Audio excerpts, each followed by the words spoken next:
membahas huruf-huruf yang pertama dari al-jauf tadi, sesuai dengan urutan.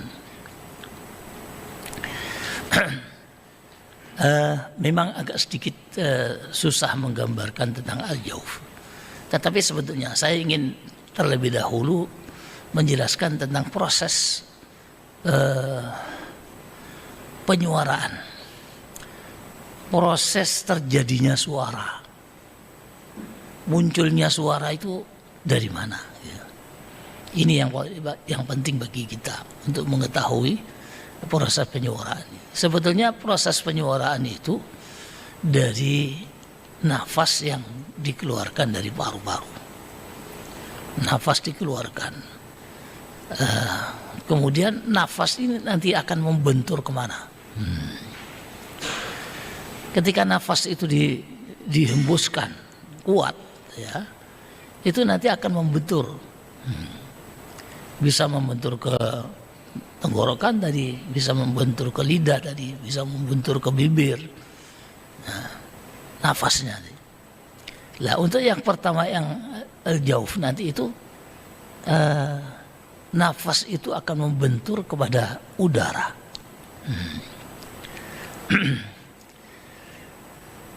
Memang kalau kita melihat dari dasarnya sendiri, suara itu bisa muncul karena adanya benturan dua benda. Tasadul jismain, benturan dua benda.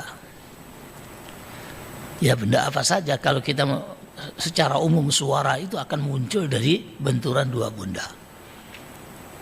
Ketika benda padat dengan benda padat itu berbenturan akan menghasilkan suara. Bisa kayu dengan kayu ya. Misalnya kalau kita bernafas, bernafas itu kan keluar masuk udara, tapi karena tidak membentur ya nggak ada suaranya. Kita setiap saat bernafas tapi nggak ada suara. Tapi kalau nafas itu sengaja kita hembuskan, kita benturkan pada udara yang ada di rongga mulut, ada rongga tenggorokan, akan terjadi benturan.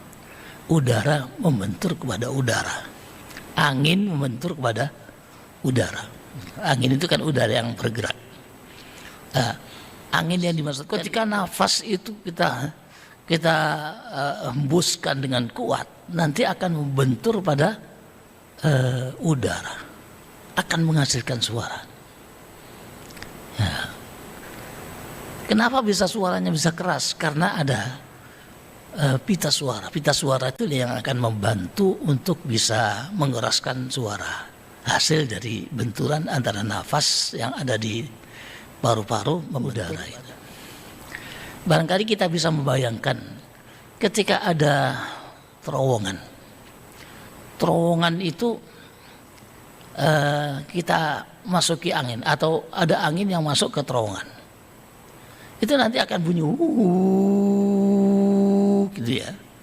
Nah, sama dengan nafas kita yang di tenggorokan, di paru-paru itu ketika kita hembuskan dengan kuat, membentur pada udara yang ada di rongga mulut dan rongga tenggorokan, itu akan menjadi itu menghasilkan suara itu. Ya. Kalau tidak dibantu dengan huruf lain, gak bisa bunyi huruf yang keluar dari jauf ini.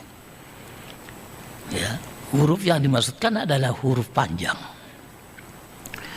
Huruf panjang itu adalah huruf yang memanjangkan huruf yang lain. Ketika kita mengucapkan jim itu dipanjangkan. Setelah jim ada alif, ja. Hanya itu adalah huruf panjang. Yang prosesnya itu nafas yang dari paru-paru membentur pada rongga. Sementara jimnya sendiri punya tempat makhraj sendiri. Begitu bunyi ya, tambah dengan huruf panjang ja, bunyinya jadi ya, itu namanya huruf panjang. Lah, Dalam bacaan Al-Quran huruf panjang itu ada 3. Ada huruf panjang, huruf alif yang didahului harakat fathah. Ada huruf waw sukun yang didahului harakat dhammah. Ada yang huruf ya sukun yang didahului harakat kasrah. Itu namanya huruf panjang. Lah huruf panjang itu harus keluar dari rongga tadi. Nafas dari paru-paru itu harus membentur pada rongga udara. Saya ingin mencontohkan salah satu yang sering salah orang.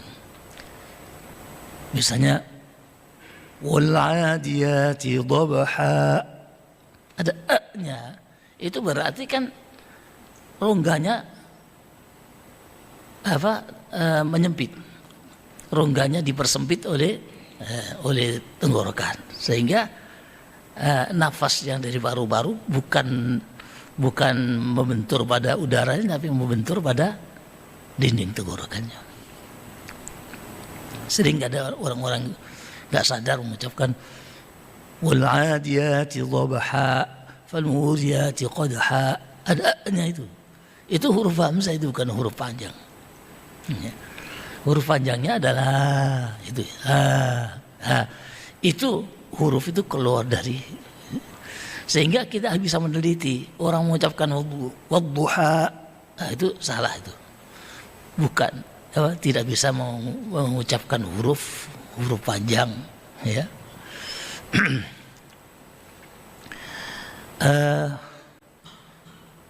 Kadang-kadang kita juga repot untuk memberi nama itu.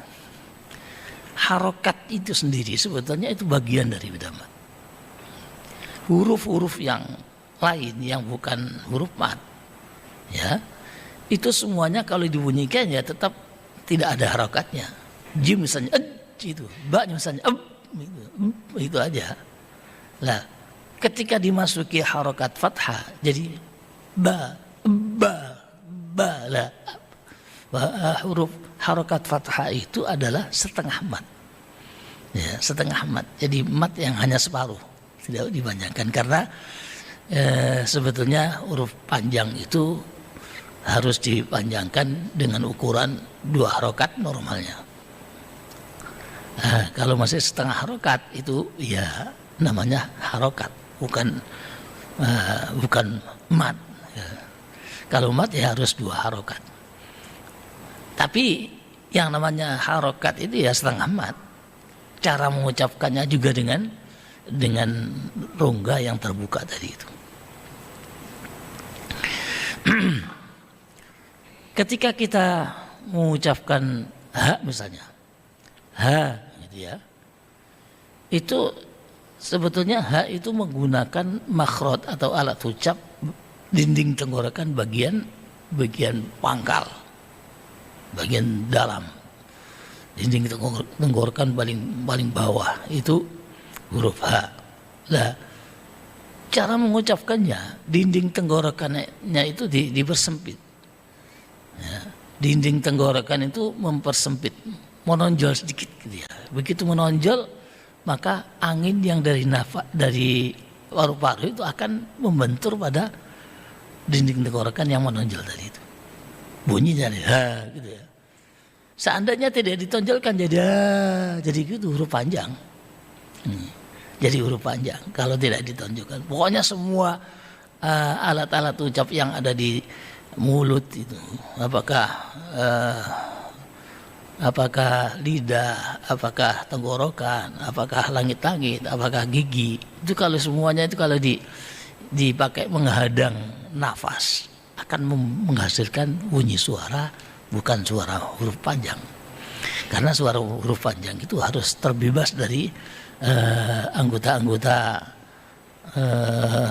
yang ada di dalam mulut dan tenggorokan. Semuanya harus terbebas dari itu. Ini namanya huruf panjang. Kebetulan huruf panjang dalam bahasa kita itu tidak ada. Huruf panjang dalam bahasa kita itu prakteknya ada, tapi hurufnya enggak ada. Kalau dalam bahasa Al-Quran ada hurufnya, huruf alif, huruf waw, huruf ya gitu ya. Sementara di dalam bahasa kita huruf panjang itu pokoknya dipanjangkan jadi huruf panjang. B tambah A jadi ba.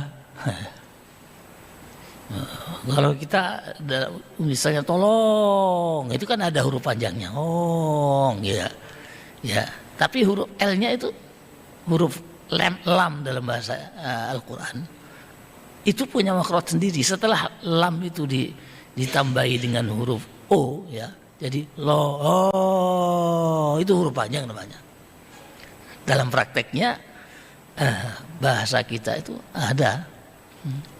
Tapi dalam hurufnya nggak ada. Biasanya huruf A, I, U, ya, A, I, U itu dianggap sebagai huruf-huruf yang huruf panjang itu huruf harokat lah. Begitulah barangkali penjelasan kami tentang makhraj jauf, makhraj rongga tenggorokan dan rongga mulut yang dipakai untuk mengucapkan huruf-huruf panjang.